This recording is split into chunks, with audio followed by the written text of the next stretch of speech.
Hello friends, कैसे हो आप सब। उम्मीद करता हूँ बहुत अच्छे होंगे, अपनी जिंदगी में बहुत कुछ मचा रहे होंगे। कुछ लोग आलस में पड़े होंगे, कुछ लोग बाबू सोना कर रहे होंगे। उम्मीद करता हूँ आप सब अपनी जिंदगी में काफी कुछ सपने बुन के रखे होंगे। कुछ अधूरे होंगे, कुछ पूरे हो रहे होंगे। खैर, आप लोग ये भी सोच रहे होंगे सर आप हो कौन और यहाँ क्या कर रहे हो। यहाँ तो हमारे आकाश भैया आते थे पढ़ाने, केमिस्ट्री पढ़ाते थे हम लोग को। तो आपके आकाश भैया ने मुझे आज भेजा है आप लोग को मैथ पढ़ाने के लिए। जी हाँ, आपने सही सुना, मैं आप लोग को मैथ पढ़ाने वाला हूँ। सॉरी सॉरी, मैथ नहीं, मैथ पढ़ाने वाला हूँ। मैथ हमारे भी बिहार के एक्सेंट में बोलते हैं ना, मैथ पढ़ाने आया हूँ। तो ज्यादा डिस्कशन नहीं करते हैं, मैं कौन हूँ, मैं कहाँ का रहने वाला हूँ। नाम जानना है जान लीजिए, मेरा नाम आनंद है। खैर, सर मैथ पढ़ाएंगे क्या। तो मैथ में हम सबसे बेसिक चैप्टर लेंगे, वो भी किस टॉपिक का, अलजेब्रा टॉपिक का। टॉपिक्स तो बहुत सारे हैं, नंबर सिस्टम है, लेकिन हम उठाएंगे पहले अलजेब्रा। बेसिक टॉपिक अच्छा टॉपिक है, थोड़ा इजी वे में, थोड़ा आपको हमको जानने में, इंटरेक्शन करने में टाइम लगेगा। बट आई होप आप मेरी बात को अच्छे से समझ पाएंगे, मैं आप लोग की अच्छे से हेल्प कर पाऊंगा, क्योंकि जर्नी बहुत लंबी है, एग्जाम बहुत बड़ा है। 10th का एग्जाम है आप लोग का, बोर्ड्स भी आने वाले हैं, कुछ दिन में हाथ में ले आ जाएंगे। फिर कहोगे सर सिलेबस नहीं क्लियर है, फिर कहोगे सर समझ ही नहीं आया। कुछ लोग यूटी चल रहे होंगे। एनीवेज, मुझे पता है टाइम लगेगा, डर लग रहा है, क्योंकि आप लोगों को मुझे पता है कुछ लोगों को तो कुछ बच्चों को मैथ से बहुत डर लगता है। टाइम लगेगा, मेरे साथ मिलकर मेहनत करेंगे, हम मिलकर मेहनत करेंगे और इस मैथ को, जो डर है मैथ का, उसको फेंक निकालेंगे, बाहर निकालेंगे। ठीक है, पहले स्टार्ट करते हैं। तो चैप्टर का नाम क्या है, पॉलिनोमियल। छोटा चैप्टर है, आसान चैप्टर है। पढ़ाने से पहले मैं आप लोग को पॉलिनोमियल के ही चैप्टर के कुछ बेसिक प्रॉपर्टी में, यानी कि जो 9th में आपने पॉलिनोमियल पढ़ चुका होगा, उसके तरफ ले चलते हैं। ओके,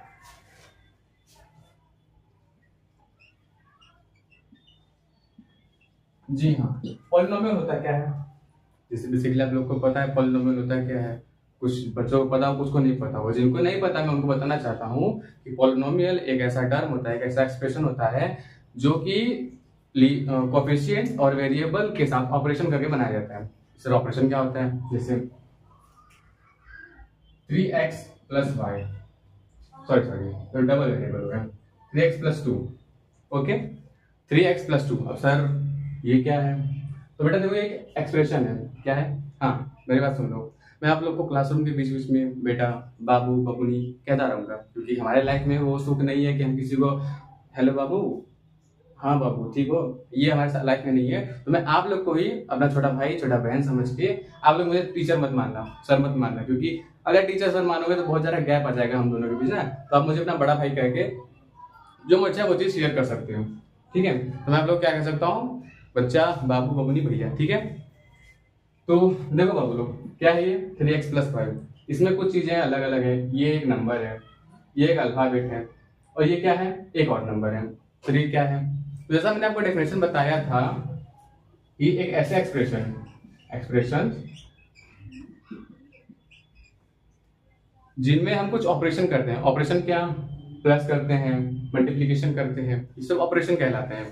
डिवीजन या फिर सब्ट्रैक्शन क्या कहलाते हैं, ऑपरेशन कहलाते हैं। तो ऐसे एक्सप्रेशन जिनमें हम कुछ ऑपरेशन करके क्या बनाते हैं, मतलब एक फंक्शन बनाते हैं।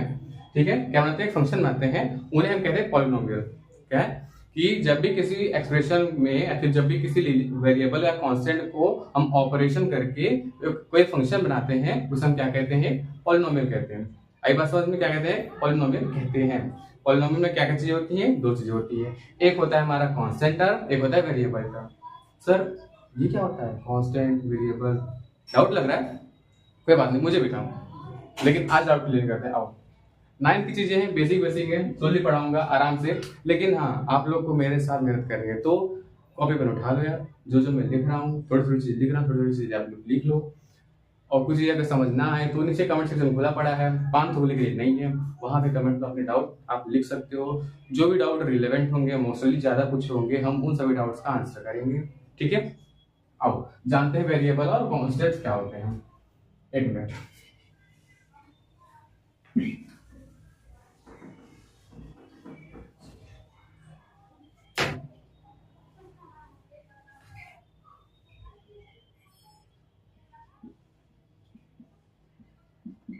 पहले जानते हैं कॉन्स्टेंट्स क्या होते हैं।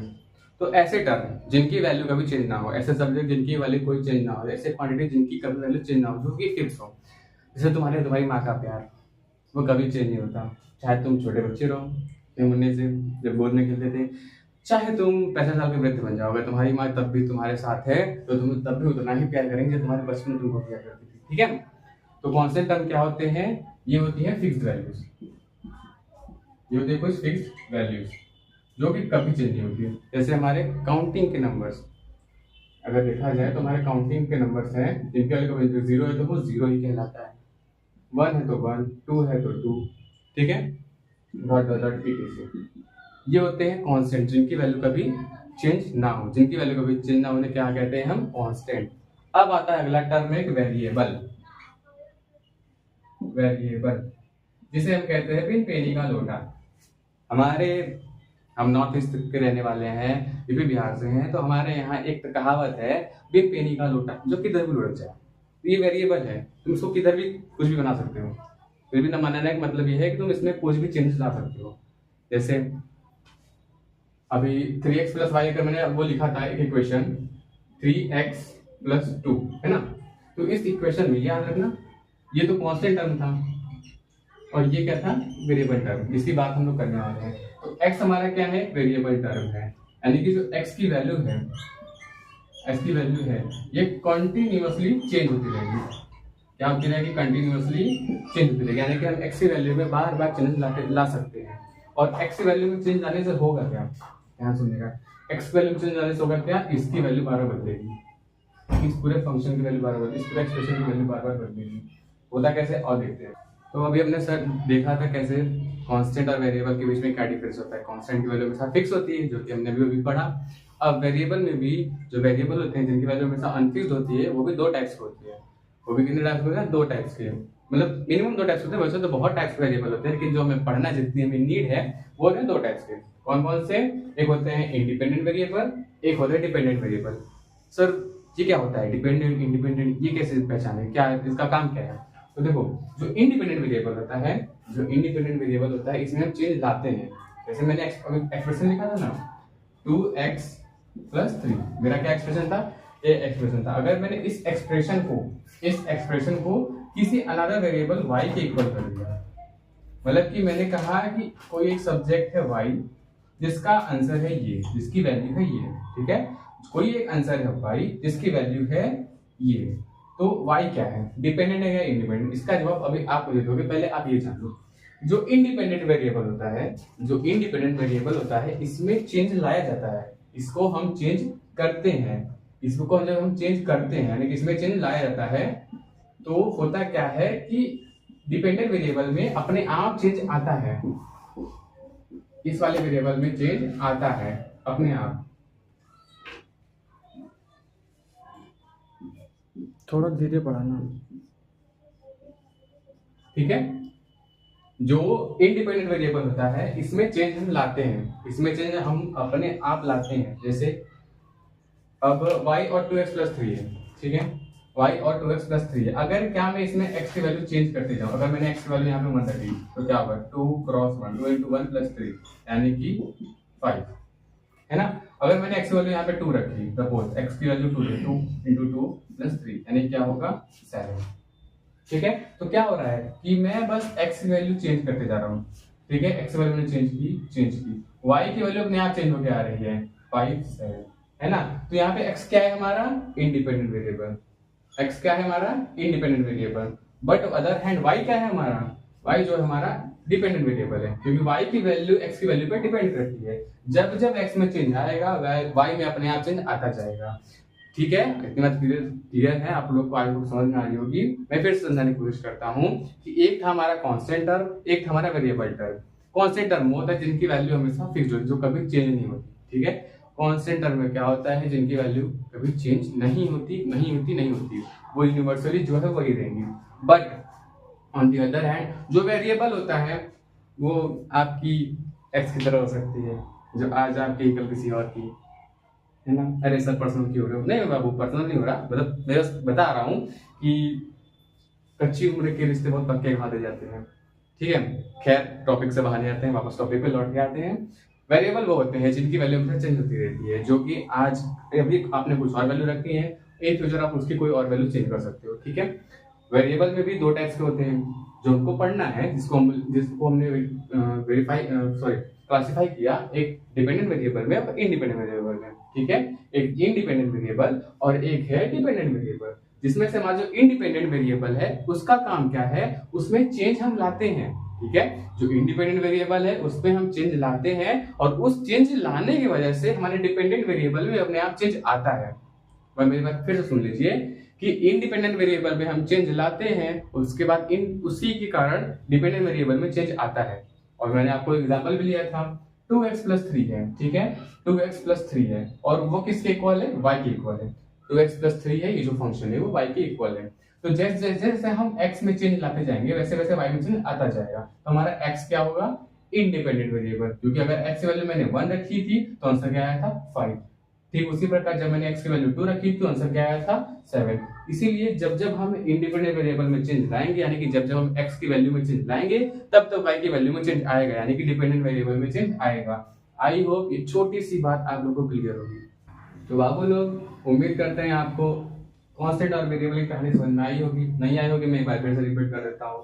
कांस्टेंट जो है वो जरा दसा दसा है, वो एक किसी एक के लिए लॉयल है, लेकिन वेरिएबल जो है वो जानते हैं मन थोड़ा बहका हुआ है, वो भटकता रहता है इधर उधर, कभी इसका कभी उसका कभी इसका कभी उसका हो गया। अब उस वेरिएबल में भी दो टाइप के वेरिएबल थे, एक डिपेंडेंट वेरिएबल एक इंडिपेंडेंट। आई थिंक इतनी कहानी आप लोगों को क्लियर होगी।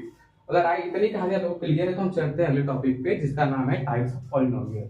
क्या नाम है, टाइप्स ऑफ पॉलिनोमियल्स।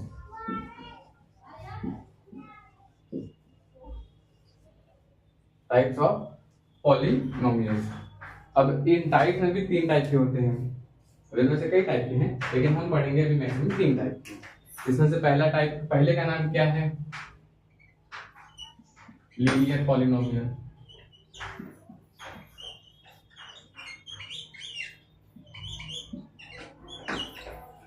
सेकंड कौन है, क्वाड्रेटिक पॉलिनोमियल।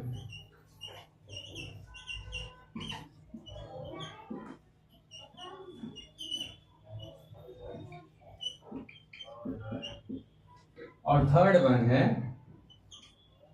Cubic polynomial.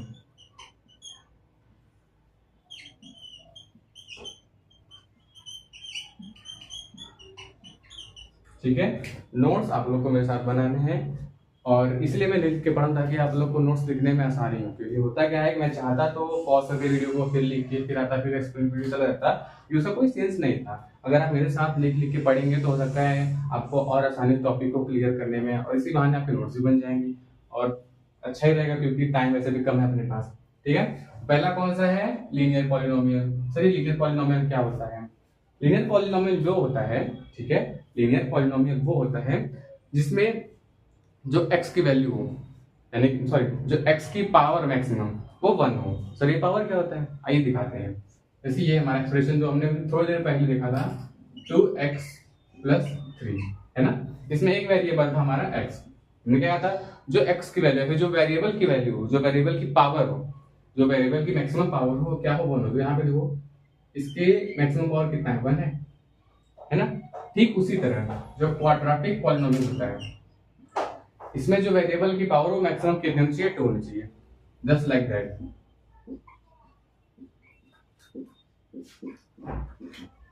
इसमें देखो दो एक्स वेरिएबल हैं, एक एक्स यहाँ पे 2x, लेकिन दोनों में मैक्सिमम पावर किसकी है, इस वाले की x²। इसमें कितनी पावर है, 2। तो क्वाड्रेटिक में कितने वेरिएबल की मैक्सिमम पावर कितनी होती है, 2। थर्ड वन होता है क्यूबिक पॉलिनोमियल हमारा।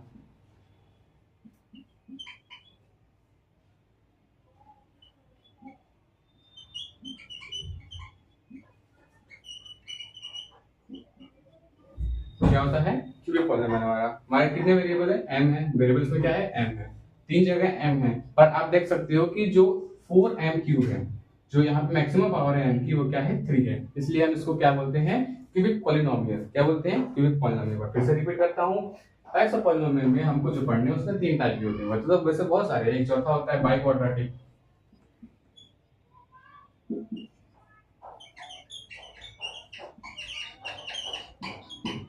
इसमें जो है मैक्सिमम पावर होती है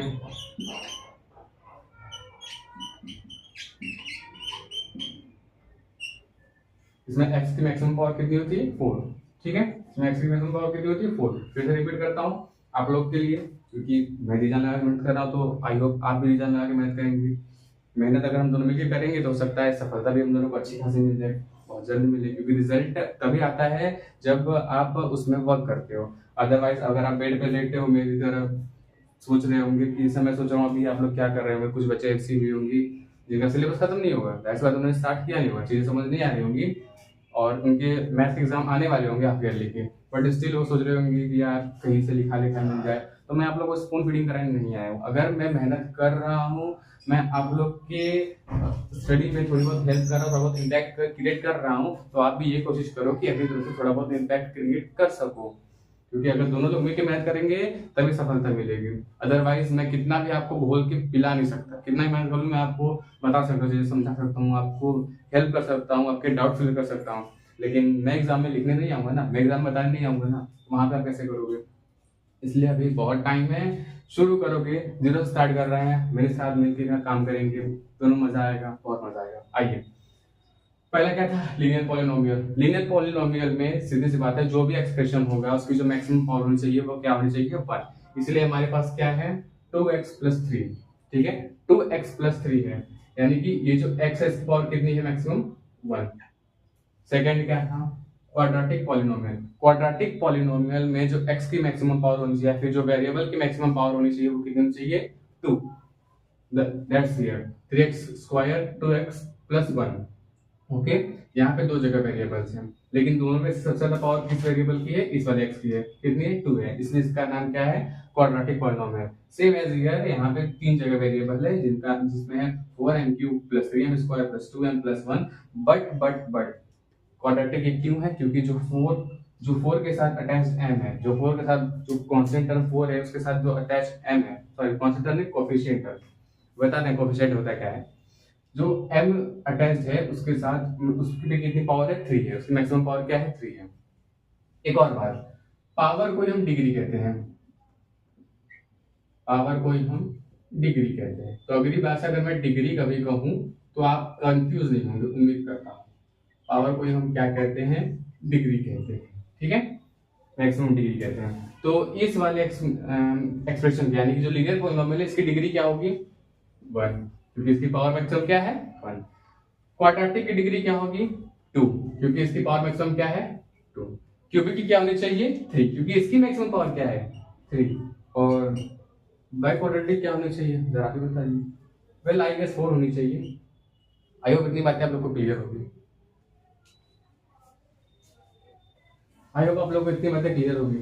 अगर क्लियर है तो नीचे पड़ा है एक लाइक का बटन, उसको दबा दीजिएगा, कुछ अपने दोस्तों में शेयर कर दीजिएगा जो ऐसे है मेरी बातों जो सुन के क्या पता आपको इम्पैक्ट पड़ा तो उनको इम्पैक्ट पड़ जाए, वही पढ़ने आ जाए। और सर हो सके तो सब्सक्राइब भी कर लीजिएगा, क्योंकि एटलीस्ट उससे मुझे थोड़ा मोटिवेशन मिल जाएगा आप लोग के लिए। ओके, फिर इसके बाद अगली टॉपिक पे चलते हैं। हमने क्या क्या चीज़ टॉपिक में पढ़ा था, पॉलिनोमियल क्या होते हैं, डिग्री क्या होती है, वेरिएबल क्या होते हैं, कांस्टेंट क्या होते हैं, वेरिएबल की टाइप्स हमने पढ़े थे,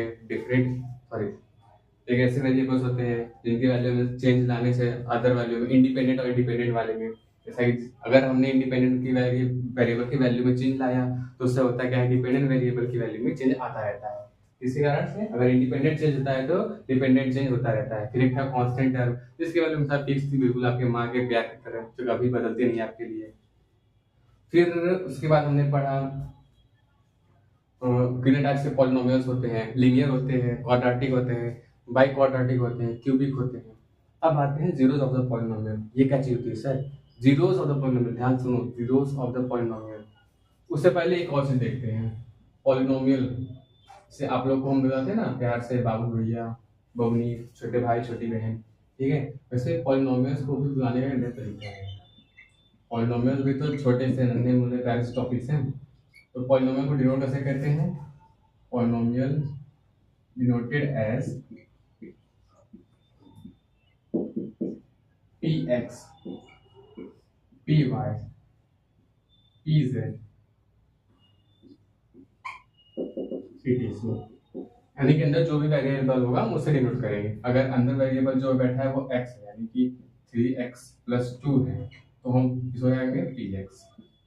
ठीक है, py उसको कहेंगे जिसके अंदर होगा 4y² + 2। तो फ्रेंड्स, अब तक हमने काफी सारे टॉपिक्स डिस्कस कर लिए। पॉलिनोमियल्स क्या होते हैं, वेरिएबल क्या होते हैं, कांस्टेंट्स क्या होते हैं। वेरिएबल कांस्टेंट पता है ना, कांस्टेंट वो टर्म जो कभी चेंज ना हो, वेरिएबल चेंज होते रहते हैं, डिपेंडेंट इंडिपेंडेंट होते हैं। इंडिपेंडेंट में चेंज आता है, इंडिपेंडेंट में चेंज आ जाता है तो डिपेंडेंट वेरिएबल पे चेंज अपने आप आने लगता है। उसके बाद हमने पढ़ा डिग्री क्या होती है, पॉलिनोमियल के टाइप्स हमने पढ़े, कितने टाइप्स के पॉलिनोमियल होते हैं, कितने टाइप्स के, 3 से 4 टाइप के, linear, quadratic, cubic and biquadratic. इतने सारी चीजें डिस्कस करने के बाद पॉलिनोमियल को भी सोचा आपने डिनोट कैसे किया था। वैसे आप लोग के बहुत सारे नाम हैं, कुछ लोग के निकनेम्स भी होंगे, लेकिन हम लोग एक कॉमन नेम जिसके नाम से बुलाते हैं जब आपको नाम पता नहीं होता। भाई इधर आ जाओ, सुनो ना, दोस्त इधर आ जाओ, ठीक है। तो वैसे इनका भी एक छोटा सा प्यारा सा कोई हुआ नोटेशन। तो आओ देखते हैं कि पॉलिनोमियल को डिनोट कैसे कहते हैं। पॉलिनोमियल को डिनोट किया जाता है, पॉलिनोमियल्स को डिनोट किया जाता है denoted as p of the variable function x।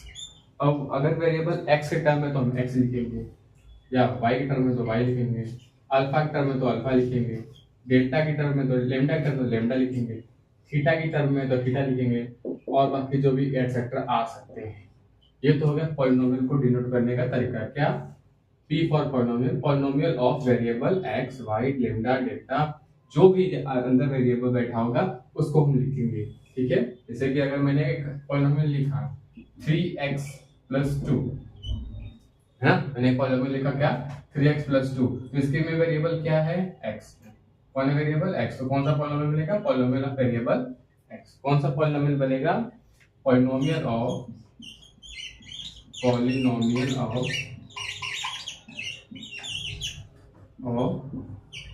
Variable x। ठीक है, पॉलिनोमियल ऑफ वेरिएबल x। अब अगर py रहा तो polynomial of variable y, 4y² + 1, है ना, पॉलिनोमियल ऑफ वेरिएबल y। अच्छा, कभी आपने नोटिस किया है कि जो ये 4y लिखा है, 4y², इसके बाद एक और टर्म y का आना चाहिए ना, एक और टर्म किसका आना चाहिए, y का आना चाहिए ना। तो ये y का जो टर्म है वो यहाँ पे है, मैं इसको यहाँ पे नहीं आगे देखता हूँ। जो y का टर्म है, जो y का टर्म था वो अभी वहां पे प्रेजेंट है, बस वो कहाँ है, छुपा हुआ है। जो y का टर्म है वो कहाँ पे है, छुपा हुआ है। कैसे, आइए देखते हैं।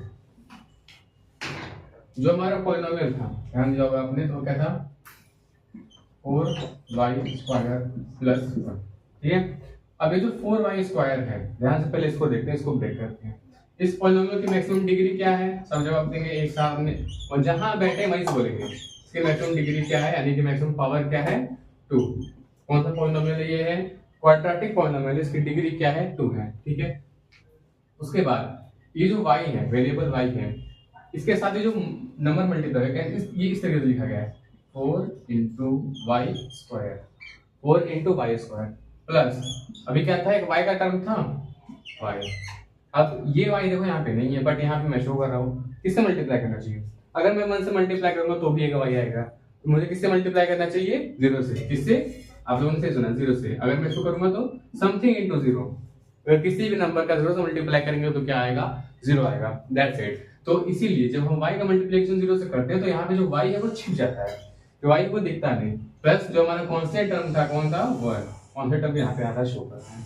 ठीक है, नोट्स मेरे साथ लिखते चलिए। मुझे पता है मैंने आप लोगों को आज बहुत कुछ नहीं सिखाया, बहुत कुछ नहीं पढ़ाया है, मैं अभी तक आप लोगों को एक बेसिक चीजें बता रहा हूँ, क्योंकि पॉलिनोमियल बहुत इजी चैप्टर है, बट मैक्सिमम लोग कंफ्यूजन होते हैं। अगर पॉलिनोमियल ढंग से समझ नहीं आएगा तो आपको लीनियर इक्वेशन 2 वेरिएबल समझ में नहीं आएगा, उसमें दिक्कतें आएंगी। इसीलिए पॉलिनोमियल को ढंग से पढ़ना, बेसिक से पढ़ना बहुत जरूरी है, और इसलिए मैं आपको बेसिक से पढ़ा रहा हूँ। तो मेरे बाबू, मेरे भाई, मेरे दोस्त, मेरे फ्रेंड, मेरे यार, जो भी आप मुझे मानते हो, बड़ा भाई, टीचर, जो भी आप मुझे मानते हो, मेरी बात मानो, मेरे साथ बैठ के पढ़ो। अगर लेटे हुए हो तो भी कुर्सी चेयर पे बैठ जाओ, कुर्सी चेयर नहीं है बेड पे ही बैठ जाओ, वैसे वेट वेरीज आती है, बट फिर भी मैनेज करो, मुझे पता है हर किसी के पास वो सुविधा नहीं होती कि टेबल चेयर हो। अब तो खैर लाइब्रेरी में आ गई है, उस लाइब्रेरी में बैठ के क्लास में देख रहे होंगे, अच्छी बात है। ठीक है, तो आई होप आप लोग को ये बात समझ में आई होगी कि जब भी अगर आपको ये एक्सप्रेशन दिख रहा है, अच्छा कभी अभी सोचा है इसको तो हम वेरिएबल कहते हैं, इस वाले टर्म को वेरिएबल कहते हैं, वेरिएबल कहते हैं, और इसको तो हम क्या कहते हैं, कांस्टेंट। ये क्या है हमारा, कांस्टेंट टर्म है, और ये क्या है हमारा, वेरिएबल टर्म है। कौन क्या है, ये वेरिएबल टर्म है। बट ये जो नंबर आगे मल्टीप्लाइड हुए हैं इनको हम क्या कहते हैं, जो आगे नंबर मल्टीप्लाइड हुए हैं इनको हम क्या कहते हैं, इनको हम कहते हैं कोएफिशिएंट। क्या कहते हैं, coefficient.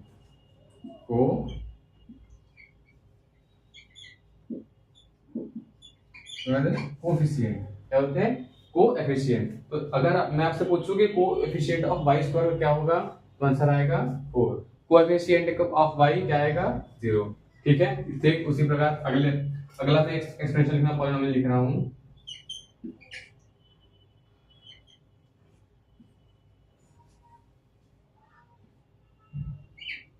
z square plus 5 4z की पावर 4 प्लस प्लस प्लस, ठीक है। हाँ, ये हमारा क्या है, पॉलिनोमियल। ये हमारा क्या है, पॉलिनोमियल। pz हमारा ये है, ठीक है। इसको मैं अच्छे से लिखता हूँ आगे बड़ा बड़ा। अब आप लोग अपनी कॉपी में जाकर उसको नोट कर सकते हैं इस क्वेश्चन को।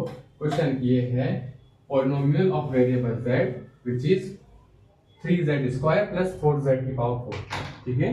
3z स्क्वायर प्लस 4z की पावर, pz क्या दिया है हमारा, 3z स्क्वायर प्लस 4z की पावर 4, ठीक है। तो अब बताओ आप लोग खुद आंसर दो, क्योंकि अभी तक मैंने जितना पढ़ा है बेसिक आई थिंक आपको इतने आंसर देने पड़ेंगे। तो इसकी मैक्सिमम डिग्री क्या होगी, यानी कि इस पॉलिनोमियल की डिग्री क्या होगी, 2 और 4। ऑप्शन देता हूं मैं, ऑप्शन ए है 1, बी है 2, सी है 3, डी है 4। ठीक है, अपना अपना ऑप्शन आप कमेंट में लिख सकते हैं। अगर आप सीरियसली पढ़ रहे हो तो मुझे पता है आप लोग कमेंट जरूर लिखेंगे। तो अगर आपका जवाब है सी, मुबारक आप गलत है। अगर आपका जवाब है बी, हाँ 2, हाँ सर 2 दिख रहा है, मुबारक हो, आप फिर भी गलत हैं। तो जो सर आंसर क्या है, क्योंकि मैंने आपको बताया था डिग्री क्या होती है, जब पॉलिनोमियल की जो वेरिएबल की जो मैक्सिमम पावर होती है उसे हम क्या कहते हैं, degree of the polynomial. Polynomial में वेरिएबल की जो मैक्सिमम पावर की है उसे हम कहते हैं डिग्री ऑफ द पॉलिनोमियल। इस पॉलिनोमियल में जो वेरिएबल बैठा है z है, जो पॉलिनोमियल ऑफ वेरिएबल z बैठा है, इसमें मैक्सिमम पावर किसकी है, 4z4 की पावर 4 की, यानी कि इसकी डिग्री क्या होगी, डिग्री होगी 4। डिग्री क्या होगी 4।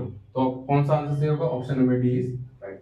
ठीक है, इधर सवाल था, छोटे छोटे सवाल थे, मुझे पता है कुछ है नहीं वैसे सवाल में, कुछ लोगों को बहुत अल्लू पंजू लग रहा होगा, बट ऐसे भी कुछ बच्चे हैं जिनको ये बेसिक भी चीजें क्लियर नहीं है, इसलिए मैं बता रहा हूँ उनको ये जरूरी है। ठीक है, तो polynomial of degree sorry variable z में ये जो पावर है मैक्सिमम क्या है, इसकी डिग्री क्या है, 4 है। ठीक है, इसकी डिग्री क्या है, 4 है। तो अब आप मुझे बताओ कि इसमें जो कोफिशिएंट टर्म है z की पावर 4 का, उसका कोफिशिएंट टर्म क्या होगा, z की पावर 4 का कोफिशिएंट टर्म क्या होगा, z की पावर 4 का कोएफिशिएंट टर्म क्या होगा। जी हाँ, आप लोगों ने सही गेस किया, कोएफिशिएंट टर्म होगा 4। क्या होगा, कोएफिशिएंट टर्म होगा 4।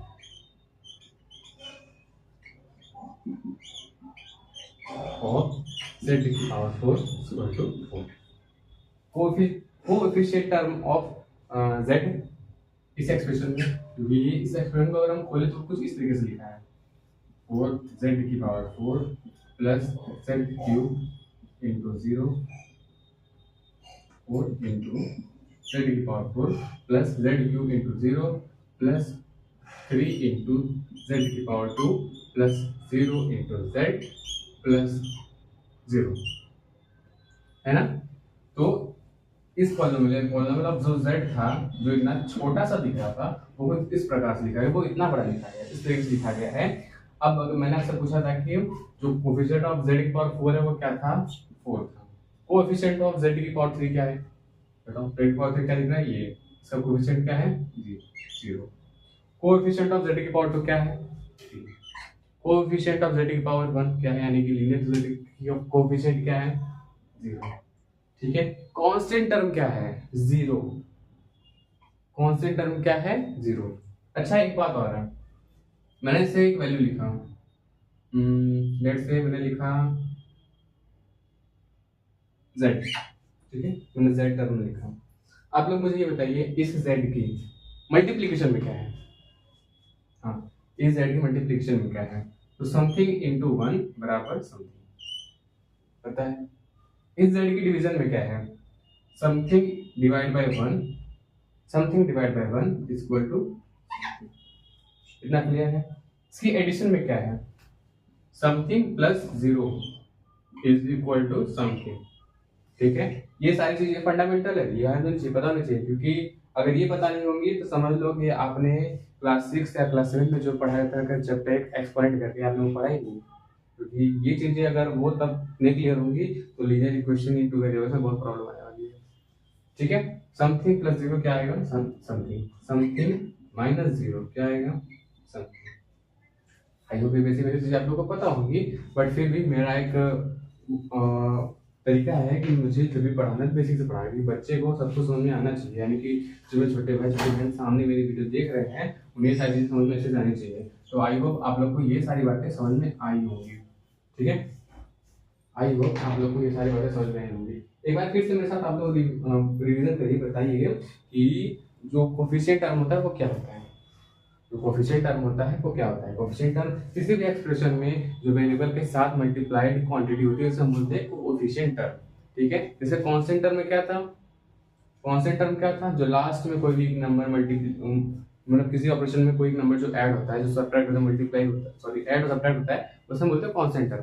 बट कोफिशिएंट टर्म क्या होता है? जो वेरिएबल के साथ मल्टीपल बैठा होता है, जो वेरिएबल के साथ मल्टीप्लाई वाला नंबर बैठा होता है उसे हम क्या बोलते हैं? Coefficient term.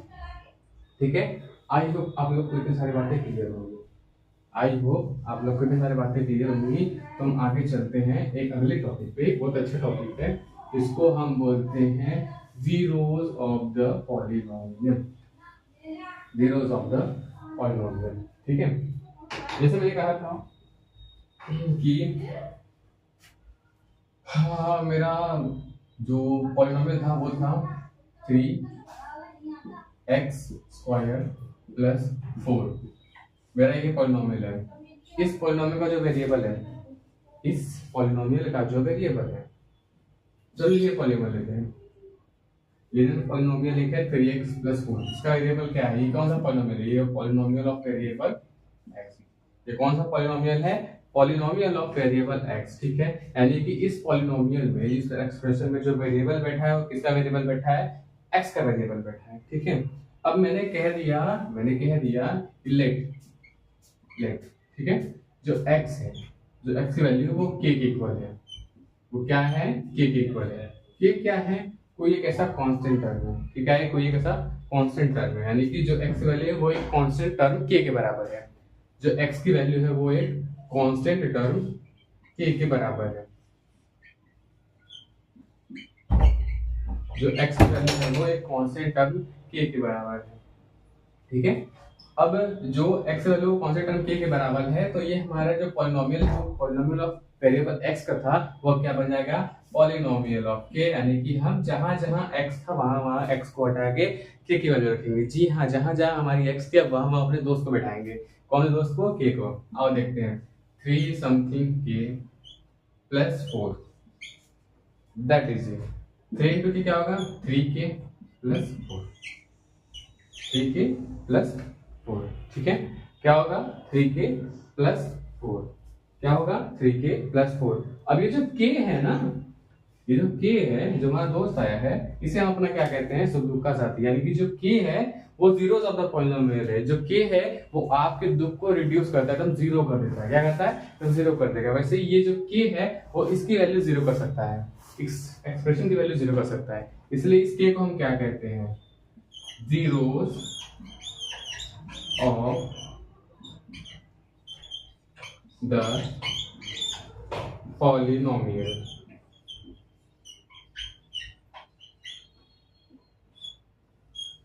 क्या कहते हैं? Zeros of the polynomial. I know writing थोड़ी आड़ी टेढ़ी है क्योंकि आपके जो भैया हैं, जो नए भैया हैं, उनको अभी उतना अच्छा एक्सपीरियंस नहीं है बोर्ड में पढ़ाने का, ठीक है। बट आई होप आपके भैया की राइटिंग भी सुधर जाएगी। भैया की आपकी मेहनत कर रहे हैं आपके लिए, जिस तरीके से कंटेंट बोला, जितना हेल्प चाहते हैं कि आप लोग की हेल्प हो सके, ज़्यादातर वो भी अपने ऊपर फोकस करेंगे कि हम आप मिलकर काम करेंगे। मैंने आपसे पहले बार कर दिया था, ठीक है। तो मैंने आपको अभी भी क्या नया टॉपिक बताया, जीरोस ऑफ द पॉलिनोमियल। एक बार फिर से बता सकता हूँ, जीरोस ऑफ द पॉलिनोमियल होता है क्या, क्योंकि ये बहुत लोगों का कंफ्यूजन होता है कि sir zeros of the polynomial पता कैसे करें, ठीक है। मैं उसको भी बता रहा हूँ, उसका भी ट्रिक है, उसका भी तरीका है बताने का, पढ़ाने का, जानने का। Zeros of the polynomial topic क्या है, जीरोस ऑफ पॉलिनोमियल,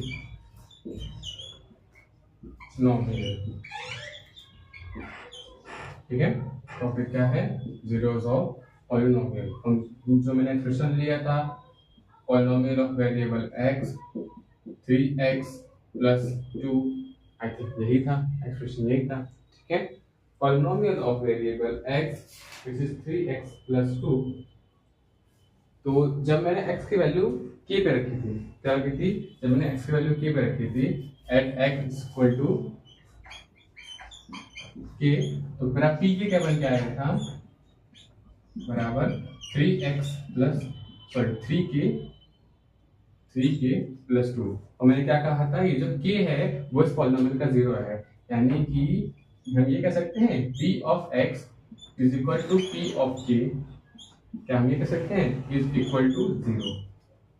क्या हम ये कह सकते हैं, पॉलिनोमियल ऑफ वेरिएबल x की जो आंसर है वो पॉलिनोमियल ऑफ जो कांस्टेंट टर्म के आया है वो उसको हम रखते हैं तो वो किसके बराबर हो जाता है, जीरो के बराबर, ठीक है। तो यानी कि जो 3k प्लस 2 है, तो 3k प्लस 2 है वो किसके बराबर है, जीरो के बराबर, है ना। तो हम आते हैं, k की वैल्यू निकालते हैं। जो हमारा k है, जो कांस्टेंट टर्म, मैंने कहा ना कि एक कांस्टेंट टर्म है, जो इसकी वैल्यू रखने पे जो पॉलिनोमियल है वो जीरो के इक्वल होता है। तो जो k है इसकी वैल्यू निकालते हैं। तो अगर हम इस वाले ऑपरेशन को, इस वाले 2 को साइड वैल्यू में क्या हो जाएगा, 3k बराबर माइनस ऑफ 2, साइड प्लस था उस साइड माइनस हुआ, इस साइड के मल्टीप्लिकेशन में है तो k इक्वल टू क्या आएगा, माइनस ऑफ 2 अपॉन में 3। k हमारा क्या आएगा, माइनस ऑफ 2 अपॉन में 3। इस बार नजर एकदम ध्यान से स्क्रीन पर होनी चाहिए क्योंकि बहुत इंपॉर्टेंट टॉपिक, बहुत अच्छी चीज बताने जा रहा हूँ। जो k की वैल्यू हमारी क्या आई है, जो हमारी k की वैल्यू आई है क्या है, माइनस 2 अपॉन में 3 है, ठीक है। जो मेरा एक्सप्रेशन था वो क्या था, 3x प्लस 2, 3x प्लस 2, याद है। इसको हमने क्या कहा था, कांस्टेंट टर्म। मार्कर चेंज करते हैं ताकि ये हाईलाइट होना चाहिए। क्या कहा था हमने, कांस्टेंट टर्म।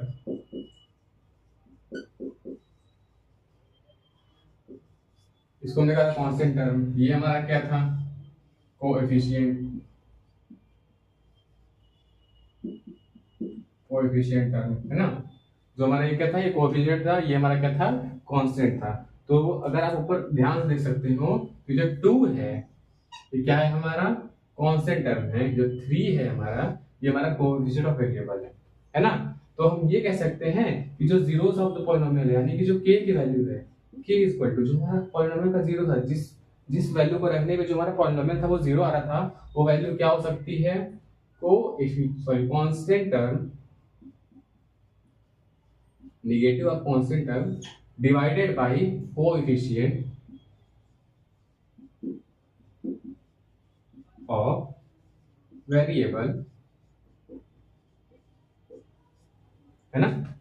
क्या हम ये कह सकते हैं कि जो हमारा k की वैल्यू है, जो हमारा जीरो की वैल्यू है, जो जिस वैल्यू को रखने पे हमारा जो पॉलिनोमियल है वो जीरो हो जाता है, क्या हम ये कह सकते हैं कि वो आता है negative of constant term divided by coefficient of variable.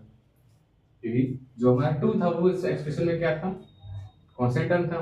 जो हमारा 3 था वो क्या था, हमारा कोएफिशिएंट ऑफ वेरिएबल था। क्या ऐसा हमेशा काम करता है, ये हमेशा काम करता है। और देखते हैं किसी और में, देखते हैं आप किसी और बना के देखते हैं। Math always work. तो बाबू लोग, अभी आप लोगों ने देखा था कि जो मैंने पॉलिनोमियल ऑफ वेरिएबल x लिया था, जिसका नाम जो एक्सप्रेशन था 3x प्लस 2, ठीक है, उसको मैंने एक जनरल फॉर्म में कन्वर्ट किया, पॉलिनोमियल की जनरल फॉर्म में कन्वर्ट किया, जो ये कुछ ऐसा दिखता है, polynomial of variable x a x plus b. यहाँ पे b हमारा कांस्टेंट टर्म है, जस्ट कांस्टेंट टर्म, यानी कि b जो है वो किसके इक्वल होना चाहिए, जो b है हमारे ऊपर एक कांस्टेंट टर्म यानी कि 2 के इक्वल होना चाहिए। ठीक है, और ए एक्स सॉरी जो a है वो हमारा कोएफिशिएंट ऑफ वेरिएबल x है। ठीक है, यानी कि जो हमारा a है वो किसके इक्वल होना चाहिए, 3 के। अगर इस एक्सप्रेशन से कंपेयर करें तो ठीक है, अब at x is equal to k, मैंने x की एक कांस्टेंट टर्म की वैल्यू मान ली, x की एक वैल्यू मान ली जो कि है k, तो उस समय क्या होगा, p k is equal to a into k plus 2।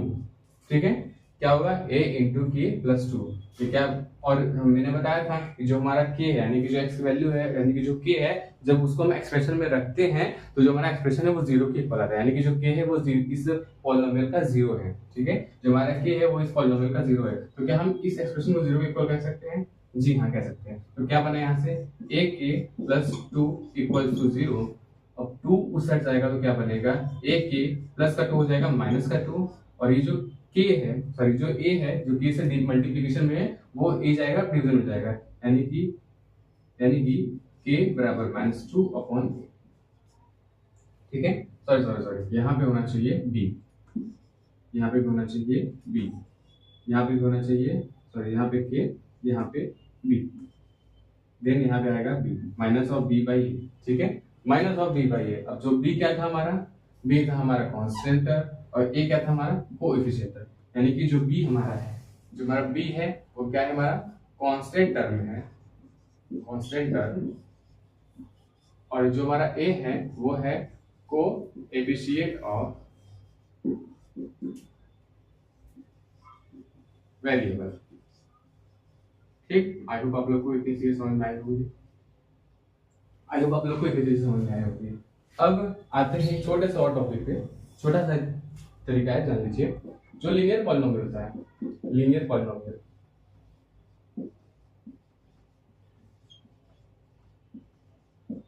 उसे कितने जेरोस होते हैं, ओनली 1। ठीक है, क्वाड्रेटिक के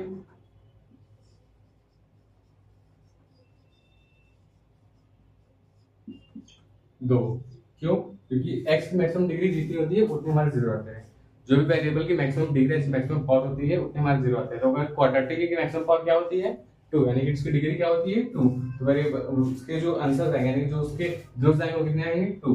क्यूबिक के कितने आएंगे, क्यूबिक की 3 होती है इसकी डिग्री, क्यूबिक की डिग्री होती है मैक्सिमम 3, तो उसे कितने जेरोस आएंगे 3। ठीक है, ये बात अपने ध्यान में रखेंगे हमेशा, अगर लीनियर पॉलिनोमियल है तो उसके 1 जेरोस आएंगे, अगर क्वाड्रेटिक पॉलिनोमियल है तो उसके 2 जेरोस आएंगे, बाई क्वाड्रेटिक है तो 4 आएंगे, क्यूबिक है तो 3 आएंगे। ठीक है, जो कांस्टेंट यानी कि सॉरी जो पॉलिनोमियल का जेरोस होता है यानी कि जो k होता है उसकी वैल्यू क्या होती है, minus of b by a, यानी कि माइनस ऑफ कांस्टेंट अपॉन में coefficient of variable. I hope आप लोग को इतनी चीजें समझ में आई होगी। अब चलते हैं हमारे अगले टॉपिक पे। ठीक है, आई होप आप लोग को इतनी चीजें समझ में आई होगी, अगर समझ में आई हो तो आप लोग कमेंट में बवाल मचा सकते हैं, क्योंकि कमेंट सेक्शन फान थोड़ने के लिए नहीं है, आपको जो अच्छा हो जितनी चीजें आप जितना हमको मोटिवेट अप्रिशिएट करने के लिए जो कुछ लिख सकते हैं आप लोग लिखिए। एक आइए बढ़ते हैं अपने अगले टॉपिक की तरफ, जिसका नाम है ग्राफिकल मीनिंग ऑफ पॉलिनोमियल, यानी कि जो पॉलिनोमियल है, ठीक है, जो पॉलिनोमियल है उसका ग्राफिकल मीनिंग क्या होगा, अगर हम ग्राफ बनाना चाहे पॉलिनोमियल तो कैसा दिखेगा, और देखते हैं ग्राफिकल मीनिंग ऑफ पॉलिनोमियल। ठीक है, ग्राफिकल मीनिंग ऑफ पॉलिनोमियल क्या होता है। ग्राफ आप सभी लोग जानते हैं कैसा दिखता है, कुछ ऐसा होता है ग्राफ,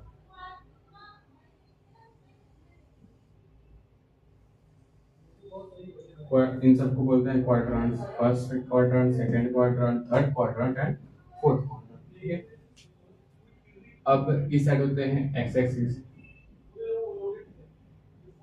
इधर होता है हमारा वाई एक्सिस। ठीक है, यहाँ पे होता है पॉइंट ऑफ, इसको हम बोलते हैं पॉइंट ऑफ ओरिजिन, ये होता है 0 0, ये 1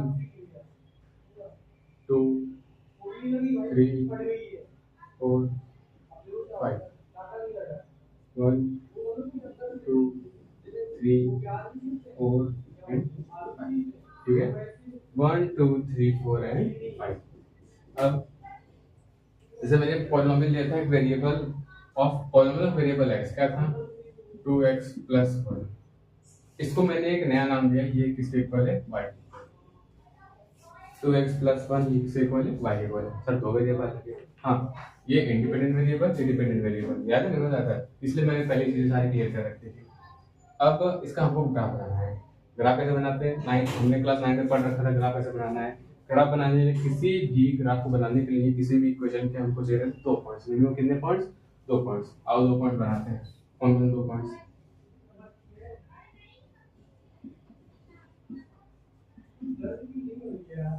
2 पॉइंट्स। इसमें पॉइंट नंबर 1, अगर हम x की वैल्यू को 0 माने, क्या x की वैल्यू को हम 0 मानेंगे, ठीक है, तो समथिंग y की वैल्यू आएगी, यानी कि 2 इंटू 0, 2 इंटू 0 क्या होगा, ये टर्म 0 यानी प्लस 1, है ना, क्या आएगा प्लस 1। अगर x की वैल्यू को, अगर हम x की वैल्यू को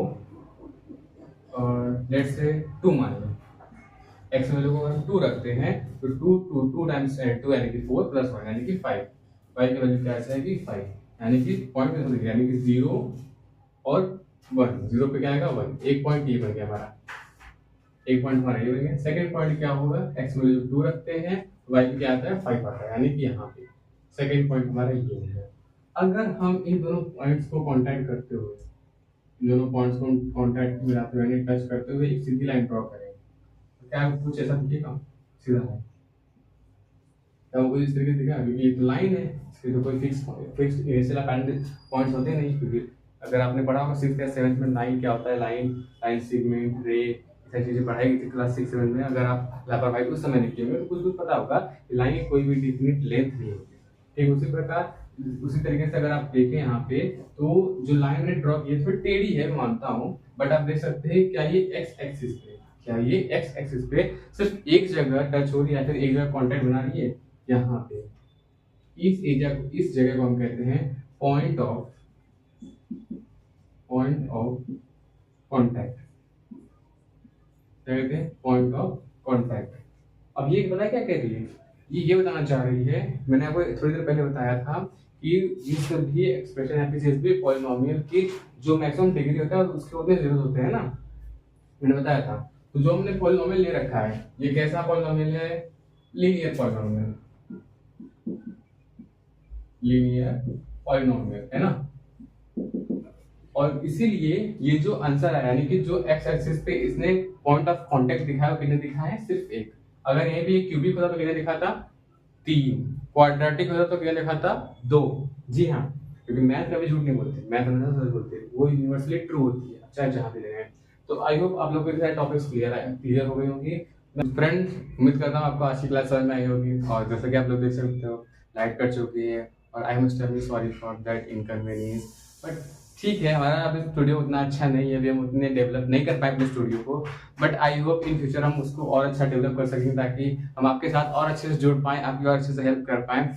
मैंने अपना आज बेस्ट दिया, मैंने आपको बहुत सारी चीज़ समझाई, छोटे छोटे टॉपिक मैंने समझाए। आपका काम सिर्फ इतना है, आपका होमवर्क सिर्फ इतना है, इस जितना मैंने आपको समझाया, जितना मैंने आपको बताया, आपको उसको अच्छे से रिवाइज करना है, अच्छे से रिकॉल करके आना, ताकि आपके माइंड में बेसिक चीजें बैठ जाए, ताकि हम जब अगली क्लास में अपने आए तो हम और अच्छे से इन चीज़ों को और डाइवर्स तरीके से पढ़ पाएँ, क्योंकि अभी इसमें बहुत सारी चीज़ें पढ़ने को हमारे पास है।